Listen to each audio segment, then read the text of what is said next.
প্রিয় ভাইরা, আজকে আমি আপনাদের কাছে এমনই একটি হাদিস পাক সম্পর্কে আলোচনা করব যে হাদিস পাকটা বিশ্বনবী সাল্লাল্লাহু আলাইহি ওয়াসাল্লাম বর্তমান জামানার প্রেক্ষাপটের উপর নির্ভর করে তিনি আজ থেকে ১৫০০ বছর আগে যে কথাটা বলে গেছেন, ঠিক বর্তমান জমানায় সেটা একেবারে হাড়ে হাড়ে প্রতিফলিত হচ্ছে। প্রিয় ভাইরা, চলুন তাহলে আমরা সেই হাদিসটি নিয়ে আলোচনা করি। ওয়ান আলী ইবনে আবি তালিব রাদিয়াল্লাহু তাআলা আনহু قال قال رسول الله صلى الله عليه وسلم يوشك أن يأتي على الناس زمان لا يبقى من الإسلام إلا اسمه ولا يبقى من القرآن إلا رسمه مساجدهم عامرة وهي خراب من الهدى علماؤهم شر من تحت أديم السماء من عندهم تخرج الفتنة وفيهم تعود।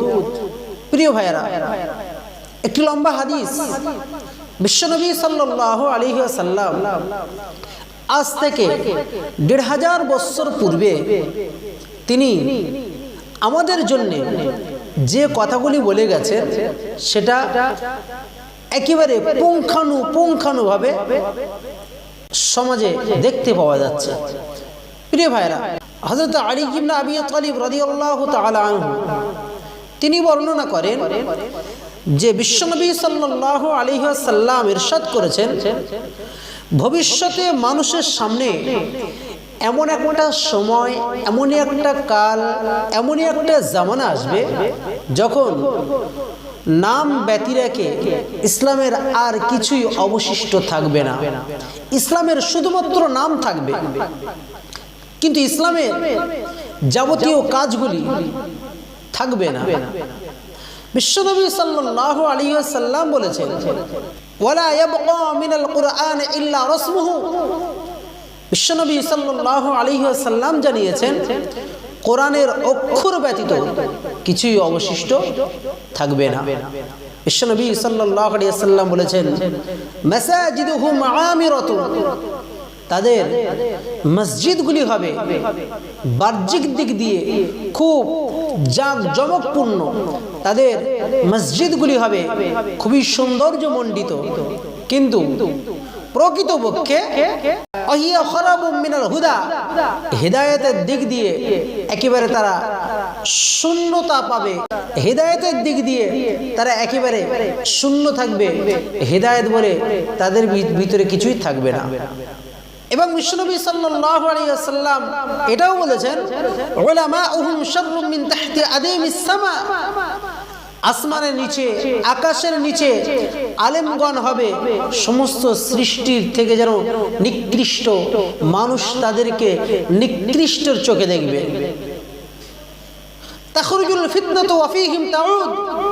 বিশ্বনবী সাল্লাল্লাহু আলাইহি ওয়াসাল্লাম তিনি জানিয়েছেন যে তাদের তরফ থেকে দিন সম্পর্কে বেশি ফিতনা প্রকাশ পাবে, দিন সম্পর্কে তাদের পক্ষ থেকে বেশি পরিমাণে ফিতনা প্রকাশ পাবে, আর সেই ফিতনা তাদের দিকে প্রত্যাবর্তন করবে। অফিহিম তাউদ, তাদের দিকেই সেই ফিতনাগুলি প্রত্যাবর্তন করবে। প্রিয় ভাইরা, বিশ্বনবী সাল্লাল্লাহু আলাইহি ওয়াসাল্লাম তাহলে তিনি এমন এক ভবিষ্যৎবাণী করেছেন যে এমনই একটা জামানা, এমনই একটা কাল আসবে যে সময়, যে জামানাতে শুধুমাত্র ইসলামের নামটা বেঁচে থাকবে, মানুষদের ভিতরে ইসলামের কৃষ্টি, কালচার, কাজ তেমন ভাবে পরিলক্ষিত হবে না। নবী করিম সাল্লাল্লাহু আলাইহি ওয়াসাল্লাম আরো বলেছেন যে কোরআনের অক্ষর ব্যতীত মানুষের কাছে আর কিছুই থাকবে না, তাদের মসজিদগুলি হবে জাঁকজমকপূর্ণ, সৌন্দর্যমণ্ডিত, একেবারে পাথর লাগানো সুন্দর, কিন্তু তাদের কাছে থাকবে হেদায়েত শূন্য, তারা হেদায়েত থেকে দূরে থাকবে। আর নবী করিম সাল্লাল্লাহু আলাইহি ওয়াসাল্লাম বলেছেন যে আসমানের নিচে সবথেকে নিকৃষ্ট হয়ে যাবে আলেমদের ভিতরে কিছু মানুষ, কেননা এই আলেমদের ভিতর থেকে দিন সম্পর্কে বেশি ফিতনা প্রকাশ পাবে, আর এই ফিতনায় তাদের দিকে আবার ফিরে যাবে।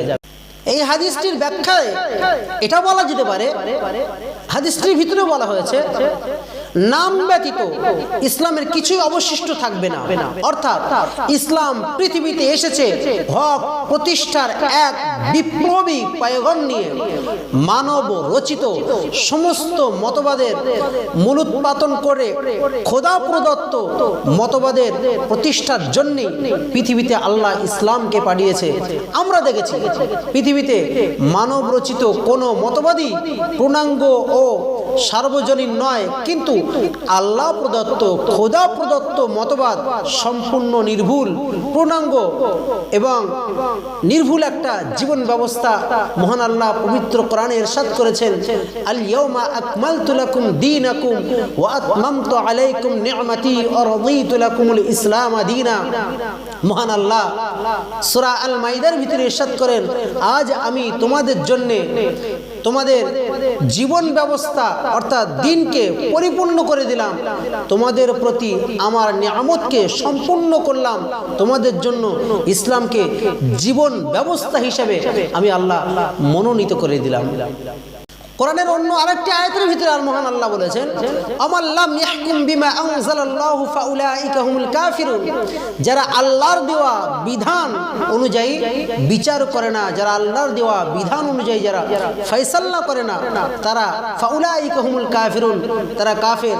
অন্য আয়াতেও বলা হয়েছে ফাউলাইকা হুমুল ফাসিকুন, আবার অন্য আয়াতেও বলা হয়েছে ফাউলাইকা হুমুজ জালিমুন, তারা জালিম, তারা ফাসিক। প্রিয় ভাইরা, এখানে মূলত মানুষের নিকটে কোরআনের তিনটি দাবি, মানুষের কাছে পবিত্র কোরআনের তিনটি দাবি।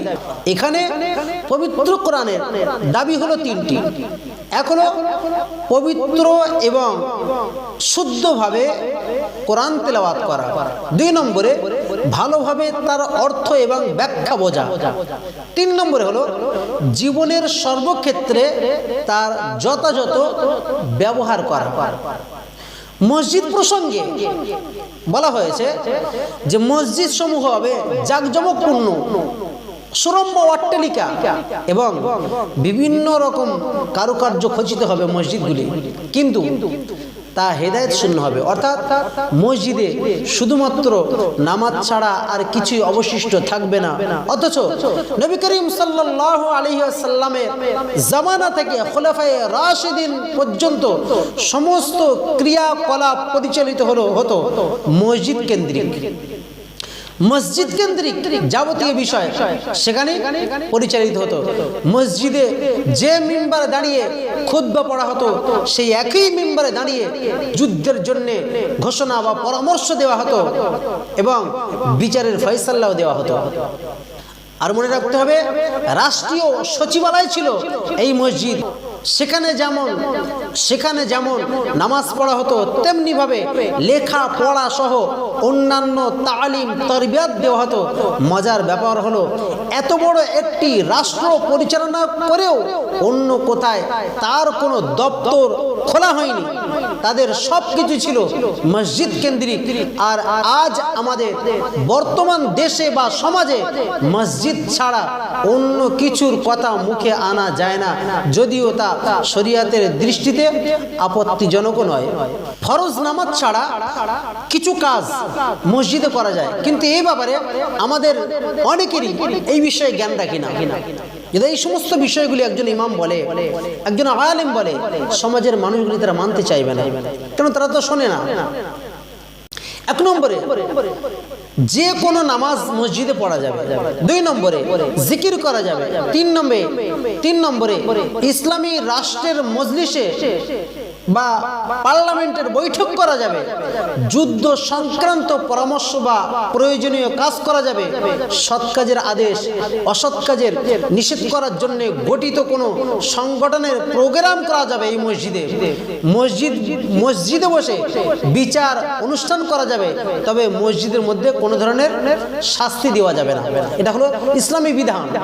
ইমামের নেতৃত্বে মহল্লাবাসীদের এবং মুসল্লিদের খোঁজ খবর নেওয়া এবং তাদের সমস্যা বলে নিয়ে আলোচনা করা যাবে মসজিদের ভিতরে, এবং বাতিলপন্থী জালিম সরকারের বিরুদ্ধে মসজিদে দাঁড়িয়ে তাদের প্রতিবাদ করা যাবে, তাদের উৎখাত করবার জন্য তাদের বিরুদ্ধে প্রতিবাদ করা যাবে। তাহলে যে মসজিদ শুধুমাত্র নামাজ পড়ার জন্য নয়, যে মসজিদ শুধুমাত্র জিকির আজকার করবার জন্য নয়, যে মসজিদ শুধুমাত্র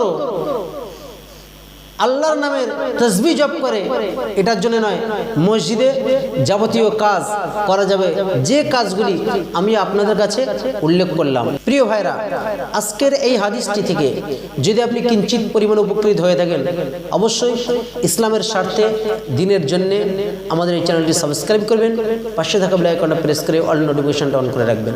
আসসালামু আলাইকুম ওয়া রাহমাতুল্লাহি ওয়া বারাকাতুহু।